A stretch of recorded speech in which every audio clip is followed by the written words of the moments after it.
Most underrated pick in the offseason, Tyler Linderbaum to the Raiders. I have told all my GM friends, why don't you guys value centers? They set the protection. I mean, there's 3 centers in this league that are amazing. You know, Creed Humphrey, obviously, Kansas City. Linderbaum, for a rookie quarterback, they had the worst-rated O-line or near the bottom in the league. I think he is a massive get for the Raiders. Stabilizes that interior O-line. Number 1. Yeah. No, I mean, obviously when all of this first went down, I was speaking so highly of it. I absolutely loved it. And it does so much more than just for blocking, protections, defenses. When you're talking about having a young quarterback, a rookie, a first-year, second-year guy, he's essentially like the coach on the field for the quarterback. He really is that presence on the field. Tyler is the guy who says, "Follow me. I've got your back, you've got mine." That immediate connection is crucial. Once you get more established as a quarterback and you're fully experienced, it becomes significantly less important. Obviously, you'll still have a relationship and that dynamic, but eventually, when you become the veteran quarterback, you're the one taking charge of all those things.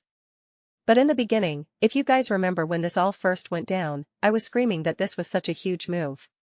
That's why I kept saying the Raiders are doing everything correctly. Everything correctly.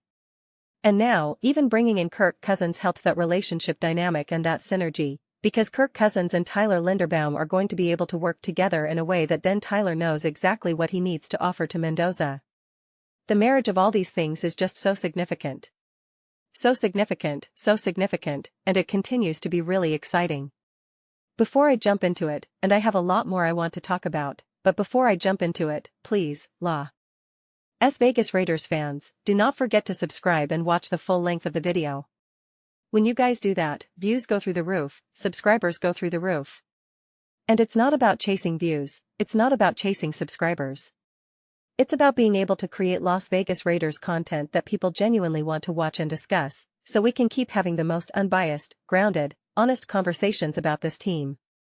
It really makes such a huge difference, and I'd really appreciate it. So, it is interesting, right? Because Colin is going through the top 10 NFL offseason editions, and it's actually kind of interesting because you can make the argument that this is actually number 1. I think there is a valid argument for that.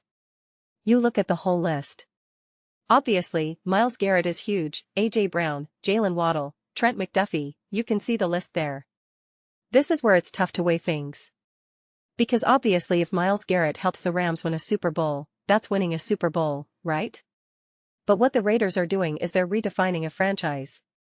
They're trying to set this team up to help land the plane for a young quarterback to come in and then take off to the moon. They're trying to create something truly special. I think we've seen over the years teams trying to right the ship, get things on track. We've seen that again and again. That's why we've seen so many of these teams go from nothing to something quite quickly. We can and look at the Commanders as, from my viewpoint, the most accurate representation of that, just because of how, I know other people say, well, what about the Patriots? But their history wasn't as long. The Commanders were really essentially just doing nothing and going nowhere. And they didn't even hire fully established coaches like the Patriots did with Vrabel. And also, you had Drake May for like another extra year. So for me, the Commanders were legitimately nothing. Brought in a new coaching staff, new quarterback, draft, all that fun stuff, new owner, even had a new owner. So it was really something from nothing. But even with that said, a lot of that was Jaden Daniels' magic and kind of, I don't want to say pre-existing talent, but it was less about a rebuild to me and more about a retooling. Jaden was such a force multiplier that he was able to literally hit the ground running. And again, they deserve a tremendous amount of credit for that. Whereas the Raiders, this is what's so fascinating to me about them. They've made moves as if they've already had this team in place for a couple of years, and they're just like, we just want to add a few more pieces. And once we get the right coach. It's almost like Mendoza has already been there for a couple of years. And they're just like, alright, we feel good about this, but we're going to need to hire a better offensive coordinator. And we think we can get a better defensive coordinator in here. And we're going to make a couple moves on the offensive line and add a couple other defensive pieces. It was almost like the bones of this were already here, and now they're just trying to expand off of it. Almost kind of like the Philadelphia Eagles of 2021. And again, none of these are perfect comparisons, but almost like the Eagles from 2021 to 2022. When you really look at the changes they made, the trades they made, A.J. Brown, obviously he's in the media right now and all that, and just what they were able to do with that, and building off of it. And to me, it's almost as if the Raiders have skipped that step. And not in a bad way. They're just saying, we're not going to wait. We're looking at this as if we already have an established team, a rookie quarterback or a first-year, second-year quarterback. Let's get everything right now. Let's treat it as if we are already a couple of years ahead of all of this. Let's do that now. I'll go back to the Chargers, for instance. The Chargers get Harbaugh, and they're like, what do we need to do? We need the offensive line. We need another coordinator. We need a better offensive coordinator. We need an upgrade on defense. And that was years into the Justin Herbert experience. And it just feels like the Raiders have skipped those years. They skipped those years. That's why I just cannot praise enough what the Raiders have done. And getting Tyler Linderbaum, I will always struggle to say his name for whatever reason, it just is the perfect representation. Oh. F that. If you want to look for the best representation, it's that. And of course, Kirk Cousins. You're bringing an experienced presence on the field, in the meetings, and on the offense immediately. That allows the messaging to come out so much more clearly. That allows troubleshooting to take place so much more smoothly. That allows the mayday, oh my gosh, what do we do, moments to be resolved, taken care of, and managed so much more smoothly, so much more efficiently. So many of the growing pains that a young team, a new team, a young coach, a new coach, a young quarterback, a new quarterback, all of those growing pains you could potentially go through, this Raiders team is just so much more deeply supported. It's pretty amazing. Now look at the teams that have failed with early quarterbacks. The Patriots. The Chicago Bears. You can see even two immediate examples. Cam Ward and the Tennessee Titans. The New York Giants and Jackson Dart, they had none of this in place. None of what the Las Vegas Raiders have. The contrast is stark. It's really, really stark. This team is honestly closer, and again, I want to be very clear, I am not out here trying to wear my Stephen A. hat or my Nick Wright hat and say the Raiders are winning the Super Bowl and O'Connell is going to be MVP. That's not my style. But this team, I always like to look at things on a spectrum. This team to me is closer to the Philadelphia Eagles of 2022 than the Philadelphia Eagles of 2021. This team is close. To the Chicago Bears of 2025 than the 2024 Bears, and closer to the 2025 Patriots than the 2024 Patriots. On a spectrum, they are skipping that checkpoint in the best possible way. In the best possible way. They are creating, I don't want to say exactly like the 2017 Chiefs. Maybe like the 2016 Chiefs, because that team took years to build. That team took years to build. Everyone thinks they just had prime Travis Kelce and prime Tyreek Hill for all these years, but that's not how it actually unfolded. That team needed to be developed, needed to be reworked, needed additional additions, refining the offensive line, all that stuff, and then enter Mahomes. So again, maybe not the 2016 Chiefs, but maybe the 2017 Chiefs, and that's really, really good. People like to downplay that, but it's really, really good. So to see how this is all going to unfold, I said earlier in some previous videos that as long as Kirk Cousins isn't just completely done, right?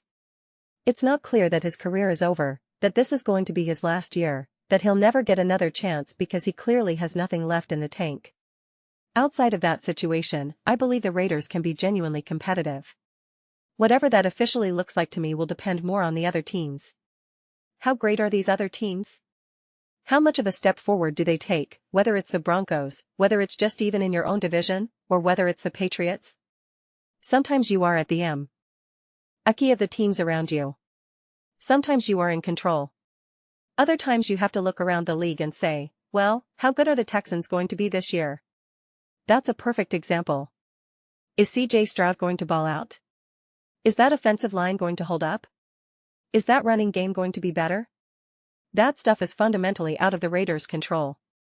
But if the Jags are struggling and not quite what they were last year, a little bit of fool's gold, and the Texans are still doing Texans things, and the Chiefs haven't fully bounced back, and the Chargers are doing Chargers things, then it's wide open. And sometimes you have to tip your hat to other teams. But you potentially have a little bit more control in this immediate moment. And that's where I look at the Raiders right now. But my next step is this. As long as, even if it's not Kirk Cousins, and you jump into the Mendoza party, I always leave room, always leave the door for rookie quarterbacks to struggle, to be rookie quarterbacks. Always. You have to do that. And everyone's so obsessed with, oh, Jaden did it, and CJ did it, and Justin Herbert did it, and look what Mahomes did his first year. That's great. But what makes some of those seasons special, what makes some of those performances special, is that it's really rare. And it doesn't automatically mean that's proof or evidence that you're going to be the next big thing or not. Sometimes things take time. Sometimes a different team or a different skill set is set up to be able to succeed. And so with the Raiders, my mentality is kind of, even if he just has an average rookie season, a Caleb Williams season, because I think a lot of that was more about the infrastructure around him that really failed, or a Bo Nix season, who again had a really good rookie year. People tried to say it was also one of the best rookie years of all time. Again, it depends on how you want to look at it, depending on what you're asking an individual player to do for your team in any given moment. I'm not going to get too hung up on that. It was a really good season and had definite highs and some really exciting moments, but I don't look at that rookie year and think it was one of the most spectacular things ever. I think it's an achievable rookie season, is what I'll say. With struggles in the beginning of the season, especially in the beginning. And even if that's what Mendoza has, my feelings don't change about the Raiders. That's how comfortable and confident I am in what they've been able to build. The foundation. We say things like foundation, culture. Just look at the Raiders. Look at everything they're doing. It's 100% spot on. And it's actually really awesome to see. It's just so enjoyable to see things get done the right way. And sometimes when we look at teams that are doing things the right way, or making moves, or are well run, sometimes it's for different reasons. We see what the Rams can do and they can build. We've seen what the Eagles can do and what they can build. The Chiefs, and we point out a lot of big moves, trading this first pick for that third pick, trading down in the draft, finding that free agent. That's all great and well and good too. But when you see the bridges that this team is creating, it's just so awesome to witness as well. It really is. We are watching a well-run team right now. We are watching a well-run team. And sometimes when you look at moves like Myles Garrett or A.J. Brown or things of that nature, it crowds out all of the things that a team like the Raiders have done. And considering the circumstances that they're in with the quarterback and the new coach and all of that, I just think it deserves a tremendous amount of praise, honestly. But those are just my thoughts. I'd absolutely love to read yours. What do you guys all think about the Las Vegas Raiders?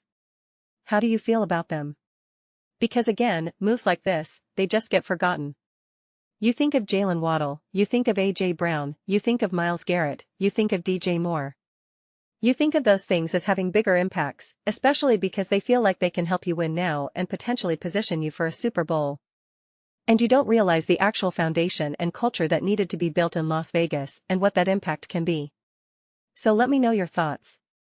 I read every single comment. Whether you agree with me or disagree with me, either way. Why, let's get into some discussions, get into some debates, but ultimately, let's just have some fun. Please do consider subscribing. We're building an amazing community here. I'd absolutely love to see you be part of it. I want to build something that we all genuinely feel connected to. Something that we're really excited to be part of. I think we're well on our way to doing it. Please don't forget to give this video a thumbs up, it really does help with visibility and the algorithm. Thank you so much. See you next time.